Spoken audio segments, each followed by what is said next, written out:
Thank you, bro. Thank you, bro.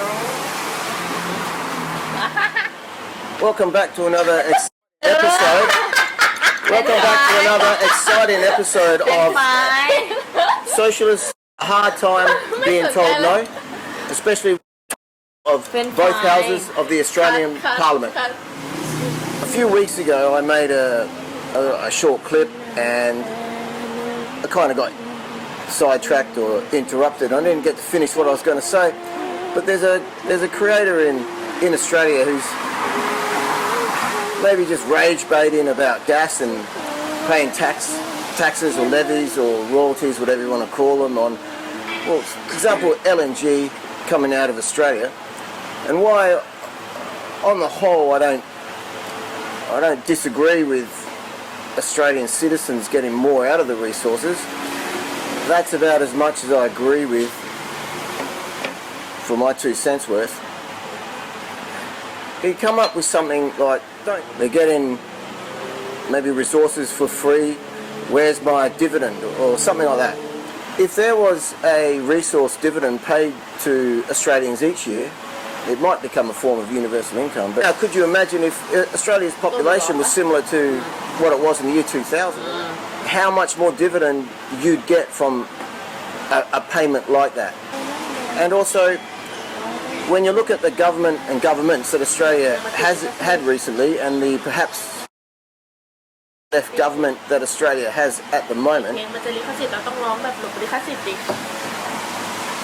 I find it hard to believe that if there was a fund or government-controlled corporation that all resources companies were paying into, and that is, it may shine a huge light on the mass immigration happening in Australia. The thing is with it, is why I don't disagree with Australians getting more out of the resource sector. Like, how would a dividend even work? It would have to be probably managed by the state, the government, paid into a fund, probably managed by a bunch of huge wages from the bureaucracy. So there's a start, there's draining it for a start. Because it's not a bad idea to do something like that, but to call it capitalism is a stretch, and I think it's almost laughable. I mean, the state is involved the whole way through, and we have a government that may be more interested in the collective than the individual. And you can look at private businesses or individuals that have been going broke in Australia hand over fist, and far left governments may be more interested in big corporations than individual businesses. If Australia wants to elect the political class they've got, well, then that's the laws they've got. I mean, one law that could, or a few laws that could change, prefer to see happen, would be the government walks in and goes, nah, you have to employ Australian passport holders.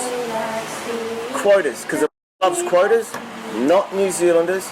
The Trans-Tasman Travel Agreement may need to be revisited. How any government can allow something like 1.78 million New Zealanders in the last financial year may have come into Australia with full working rights, stay as long as they want. How is that good for the Australian worker, the Australian citizen, is beyond me. And why there isn't an outcry about this in Australia is beyond me. It's not paid back the other way. I don't think there's even 70,000 Australians in New Zealand. So how governments get away with doing this is just beyond me. Are we putting Australians first? Which one? This one? No, French fry. Oh. French fry. Yeah. Which one? Okay. Both. Thank you, bro. Love you too. And also he comes up with gas shortages, and I think he's against more oil and gas drilling. I might be wrong there, but if he is against more oil and gas drilling, and he thinks he's going to get a dividend from LNG sales, how long does he think he's going to get a dividend? Admittedly, there'll be other resources in there. There'll be iron ore, there'll be gold, etc., or whatever. But pertaining to LNG, liquefied natural gas, all oil and gas wells deplete over time in their life cycle. Now, some faster than others, but exploration may be essential for the oil and gas industry, and thereby may be essential for Australia. Australian governments, in my opinion, should be bending over and laying out the red carpet and doing whatever they can to get more oil and gas drilling and exploration happening in Australia. Perhaps the next few years people will see what these governments are really made of when they're off the leash, like they may be now. I hope a republic doesn't come back. I hope a central bank digital coin is not proposed or just enforced by hard left governments. Thank you.